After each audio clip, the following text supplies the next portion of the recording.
Okay, so we're now going to head over to Cumbria and Holker Hall with Matthew Murgatroyd.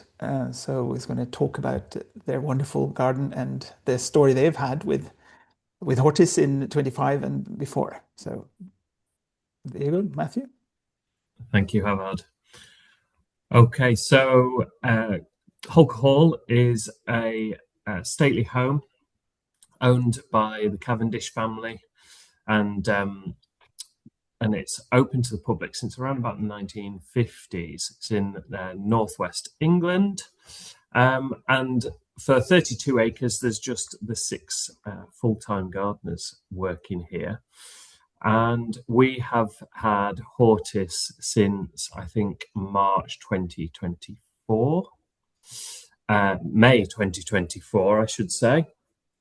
And the really a really fantastic garden in that the family have had it as their personal plant collection, and plant collecting has been a sort of a pastime of the Cavendish family for many years and generations, and that has resulted in some recording of the collection, but very much on spreadsheets and hand drawn maps. With when something dies, it gets crossed off a number, and the same number got reassigned, some inconsistent labeling.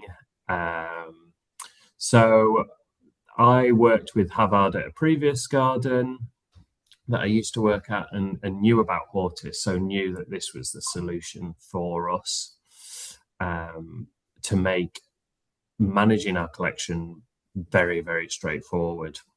And Jacob, who is one of our senior gardeners, he's spearheaded our campaign to update from our spreadsheet format and scribbled maps to Hortis, and it's gone very well, and we've nearly completed an audit of our whole collection. I think we can maybe have I'd go to the next slide. So what we've been able to do is this year, for the first time, we've done digital tree trails, which is both because of our demographic. We've also printed these, and all that data has come from Hortis. We've had collaborations through our national collection, the RHS, the Tree Register, being able to share our collection. So this is, I've worked in gardens with sort of probably 3 gardens now which have had national collection, and within a few months we have accelerated and improved the data collection for these national collections, just through using Hortis and being able to with certainty say what we've got, where we've got it, and what condition it's in. And then I think sort of enriching through these tree trails, through being able to communicate better with our visitors, we've enhanced the visitor experience, and certainly that's been the case for a lot of our regular visitors. They seem to really appreciate it.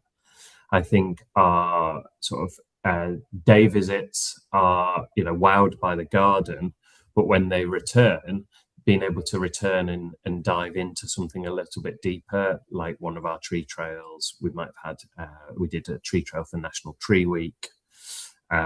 We do something, the looking good.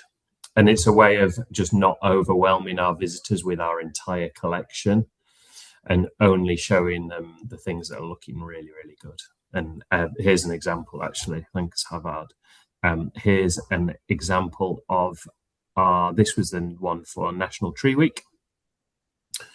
So we were able to create some very nice pictures on Hortis, and then also add a interpretation field, which has shown us we can edit that. We can either take it from existing information on that plant, or we can take it from our own stories. We have some sort of unique stories of where the tree might have come from, where it might have been collected, or just some quirky things that we sort of know just by hearsay and things like that. It's nice to be able to tell some really good stories, and there's loads of space to do that. So we've done 5 of these trails now, and it was really just something to really just easy to get off the ground and work very well for us. Yeah, I love the idea, the approach you've taken here, because I think this is a bit of a tip for others who think about how they approach the public site to give the visitors one curated option instead of, as you say, bringing out thousands of plants.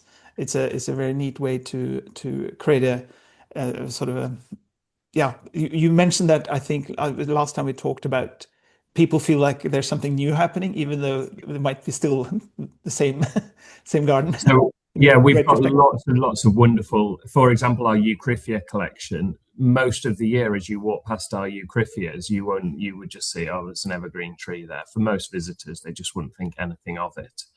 So to really be able to highlight those when they're flowering and be able to highlight them when they're flowering and show the visitors where to go in the garden as well.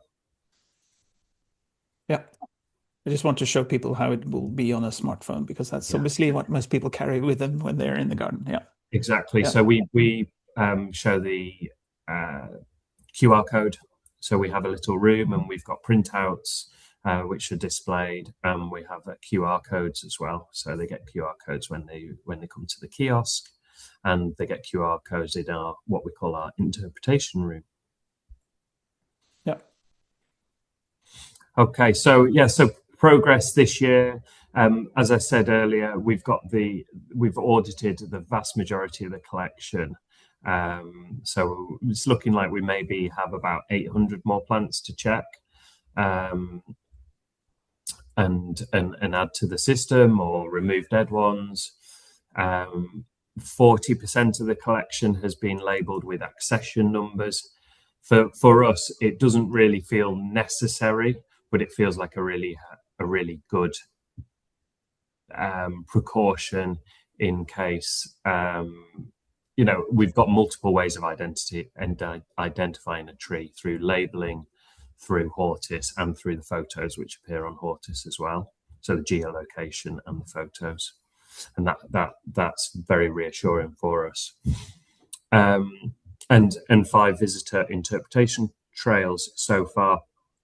So the observation field here shows us how quickly we've got through the collection and approaching sort of everything to have been observed. Currently, that is literally, those are the ones that we've audited. But I think once we've audited everything, then that will turn into a system of repeatedly going back to different plants and checking in on them, and then really setting those observation windows of when we want to check back on plants. But at the minute, it's really just giving us the data that we need to know how well we are progressing through the full audit of the garden. Yeah, and for those who have not, I'm not familiar with Hortis. This graph is telling us that the green graph is showing us the plants that have been observed within the time frame set up. So that's by default 1 year. But in your case, Matthew, do you change that cycle to 3 years for some trees, for example? We have extended the cycle out quite wide to start with. Yeah. So anything as standard, we extend it out for quite a while, just to give us the space. But then we've got that option of maybe a newly planted tree that's got a stake that needs checking. We would have that. We would have that a bit more recent, like an annual one or something. Exactly. And here you show the sort of, basically this is the inventory gap. So I don't know if this was a live one, you can actually drag your marker up here so you can see the number of plants that are overdue. But this is great application and use, and it's wonderful to see that you've almost there. Yeah, we're almost there. And what's been brilliant about this, which was probably an unseen benefit of Hortis, is there's been to communicate with other stakeholders that are not necessarily horticulturalists, particularly within our own business. So when I'm speaking to my CEO, he is very familiar with looking at spreadsheets, with looking at numbers, with looking at percentages. He's not so familiar at the Latin of individual plants. So it really aids us talking about our plant collection and the value of our plant collection through having a dashboard like this. And I find that whoever I'm speaking to, whether that's the CEO, finance directors, whether it's family members, whether it's media or marketing, there's always something in Hortis that I can use as a conversation piece, whether that's the red list or we've managed to audit X number of plants this year. We've had the collections improved, increased, things like that. So yeah, it's a really, really great tool. And then for those that are not so interested in the numbers, we've got the photos as well. So images and geolocation on the map as well. Yeah. And that was something that we just didn't see as about. We would just wanted somewhere to look after our plant collection from a management perspective, but it's gone way beyond that. That's really only been realised in the last 6 to 12 months. That's fantastic, and that's what we see a lot of, or quite a few gardens struggle with, or at least from the curator gardener side, that be able to convince or tell that story to management that what can these numbers, how can they help us to communicate or measure the performance, if you like, of the gardening slash curatorial team.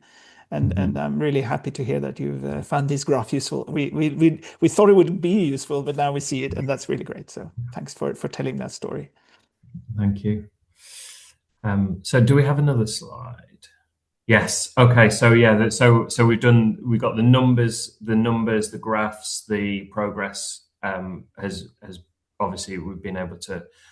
That's been really useful for us. And then this is just an example of our interpretation room, which we started using Hortis and the data that we've collected or added into Hortis for this purpose.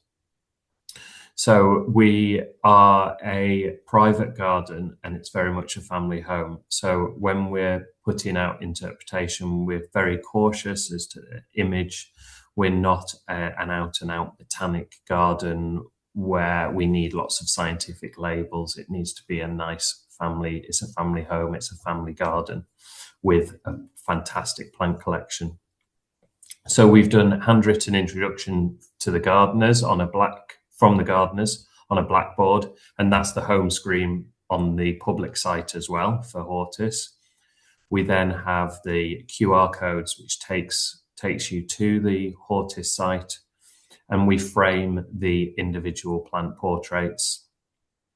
We do little frames which just clip in and clip out, and that's printed from Hortis through a Word document. So we drag and drop things in to a Word document from Hortis.